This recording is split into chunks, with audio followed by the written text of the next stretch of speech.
dia, pessoal. Estou aqui hoje para mais uma aula de inglês. E hoje vamos dar continuidade à unidade 2, que tem como título Homes and Lifestyles, certo? Dando continuidade à gramática, vamos estar falando um pouquinho hoje sobre os adverbs of frequency, que são os advérbios de frequência. Como o próprio nome já diz, indica com que frequência determinada ação acontece, ou seja, expressa a frequência e a quantidade de vezes em que algo é feito ou não, certo? E eu trago essa escala para vocês que vai de 100% a 0%, ou seja, os advérbios eles estão nessa escala porque ele vai mostrar a frequência de vezes que acontece algo ou que não acontece. Vai depender de quê? Do advérbio utilizado, certo? Nessa frequência, nessa escala de frequência dos advérbios, nós temos ele variando de 100 até 0%, ou o inverso, de 0 até 100%, certo? O 100% é o always, que é o nosso sempre, certo? O nosso advérbio sempre. Com 90% nós temos usually, que é geralmente. Vocês podem ver que quanto mais diminui a porcentagem, diminui as chances de ocorrência de cada frase, certo? Em 70% nós temos often, que é geralmente. Em 50% nós temos sometimes, que é o nosso às vezes. Em 5% nós temos o rarely, que é o raramente. E em 0% nós temos o never, que é o nosso nunca, certo? Então, nessa escala, que ela vai o quê? Decrescendo. Conforme decresce a porcentagem de frequência, também os advérbios de frequência eles vão decrescendo da mesma forma, certo? E aí, quando vocês observarem esse inicial, ou seja, esse início de pergunta, how often, vocês já podem associar o quê? Que vocês vão utilizar os advérbios de frequência para responder a essa pergunta. Por exemplo, eu pergunto a vocês, how often go to school in this period? Então, se eu pergunto, how often go to school in this period? Em qual frequência vocês irão me responder? Qual o advérbio que vocês vão utilizar para me responder a essa pergunta? Creio que todo mundo vai me responder com 0% na escala de frequência, que é o never. Vocês irão me responder, I never go to school in this period, certo?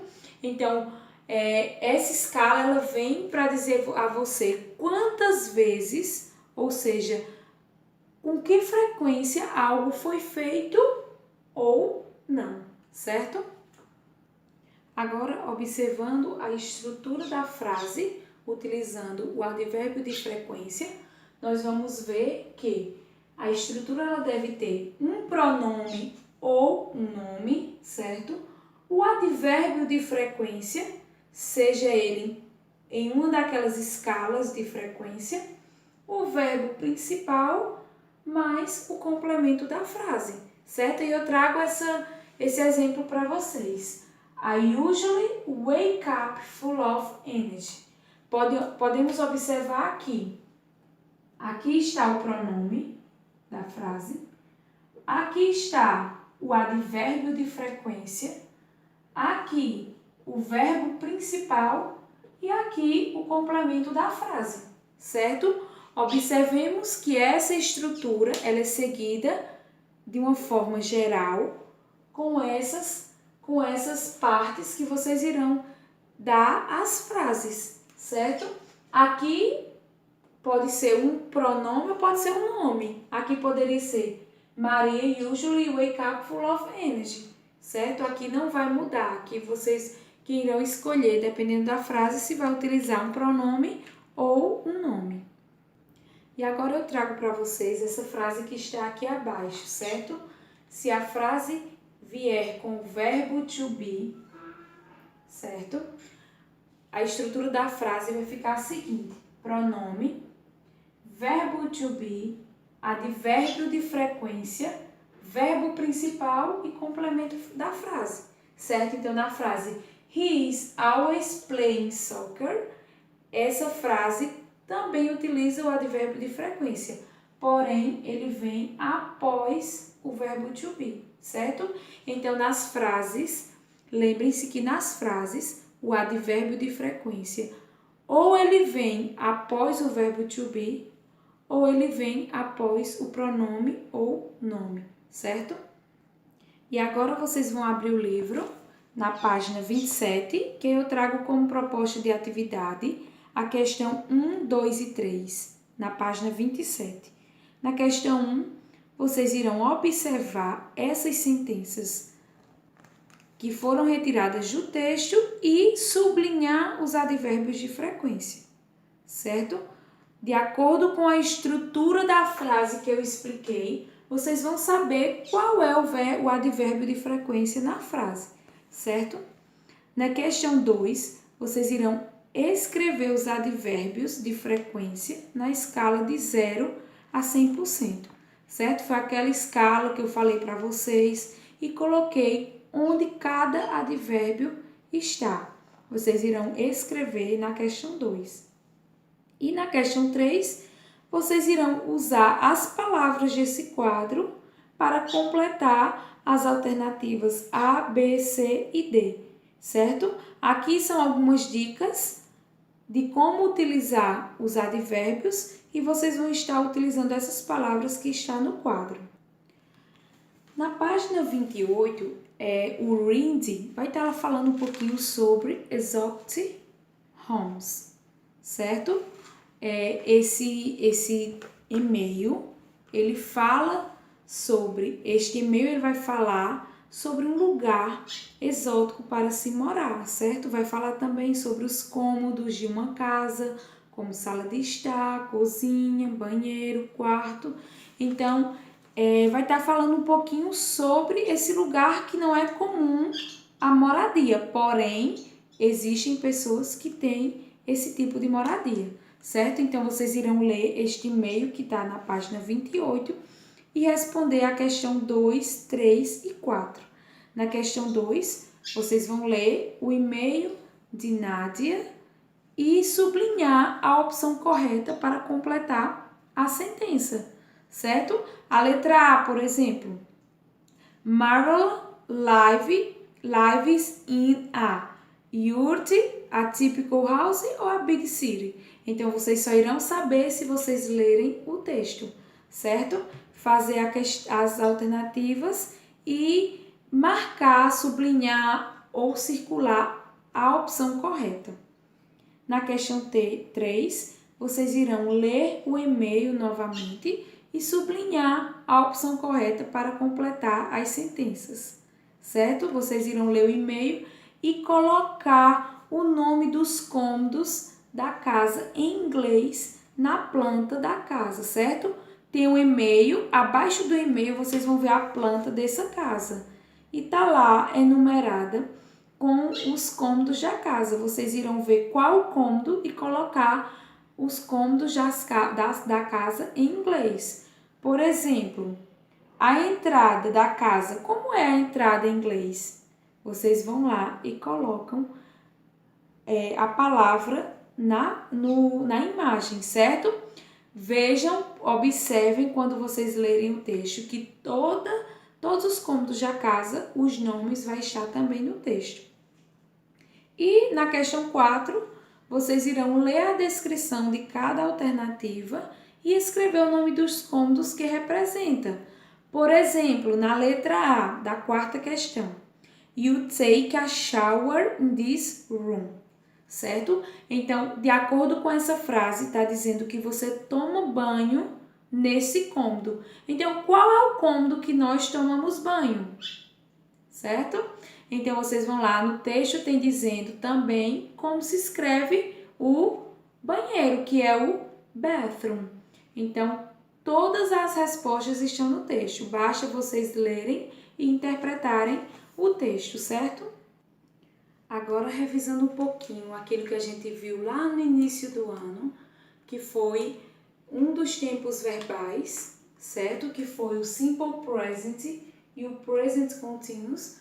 Nós vamos estar revisando um pouquinho e fazendo algumas atividades sobre esse assunto, sobre essa gramática, certo? O Simple Present, ele expressa uma ação habitual que ocorre frequentemente, certo? É o presente simples e ele vai estar mostrando uma ação que ocorre frequentemente. Já o Present Continuous expressa uma ação que está acontecendo no momento presente, certo? É uma ação que ocorre naquele exato momento. Já o Simple Present é uma ação habitual, não necessariamente naquele exato momento, certo? E aí eu trago para vocês essa diferença em forma de frase. Por quê? Porque muda a estrutura da frase. Eu vou trazer para vocês mostrando o exemplo de cada tempo verbal. Nessas duas frases, vocês podem observar que elas têm o mesmo sentido, certo? Elas possuem o mesmo sentido, porém, elas estão em tempos verbais diferentes, certo? E aí, como é que eu sei o tempo verbal de cada uma? Já vou observando o quê? O verbo principal, certo? Ó, na frase, só um momentinho, preste atenção. Na frase onde tem o Simple Present, o verbo vai estar na sua forma normal. E na frase onde tem o Present Continuous, o verbo vai estar com ing, certo? Que dá a indicação do verbo que está ando, indo ou indo. Nesta frase aqui de baixo, Pen buys a different type of clothes. O verbo principal é buy, certo? Ele está na sua forma normal. Então, é o Simple Present. Lembrando que existem algumas exceções na regra, certo? Se o pronome pessoal estiver na terceira pessoa, o verbo, ele acrescenta o S, certo? E nessa frase de cima, nós temos Paul is buying different type of clothes.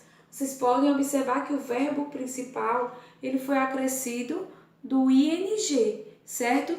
E também possui o verbo to be na sua estrutura. Então, quer dizer que a ação, ela é uma ação continuada, ou seja, é uma ação que está acontecendo naquele exato momento, certo? E vamos ver essas frases em português. Pen compra diferentes tipos de roupas, certo? Ela está no presente, porém não está indicando o exato momento que isso aconteceu. Já nessa frase de cima, ela diz que Pen está comprando diferentes tipos de roupas. Então, se ela está comprando, essa ação acontece naquele exato momento, certo? Agora vocês vão abrir o livro na página 30 para fazer as questões 1, 3 e também a questão do speaking, que está logo ao lado, certo? Na mesma página. Na questão 1, vocês irão observar os exemplos e sublinhar os verbos no present continuous e circular os verbos no simple present, certo? Lembra lá que o simple present, o verbo está em sua forma original. E o present continuous é acrescido ing no verbo acompanhado do verbo to be, certo? E na questão 3, vocês irão escrever as palavras da coluna correta, certo? Tem esse quadro com algumas palavras como today, right now, always, usually, at the moment e every day. Vocês irão escrever na coluna correta, na coluna do present simple ou na coluna do present continuous, certo? Vocês podem observar que essas palavras, que essas frases, vai de acordo com o período. Aquilo que está acontecendo agora ou aquilo que acontece, porém não é dito quando acontece, certo? E na questão do speaking, certo? Vocês irão completar, vocês irão escrever, completar os espaços que estão em branco no texto de acordo com o verbo que está em parênteses, certo? Então, qualquer dúvida que vocês tenham, vocês podem estar mandando mensagem. Espero que todos estejam fazendo as atividades, pois nós vamos estar corrigindo essas atividades, certo? Então, para que vocês tenham dúvidas, é necessário que vocês façam a atividade, certo? Então, qualquer dúvida pode mandar mensagem que eu vou responder a todos, certo? Beijos e muitas saudades.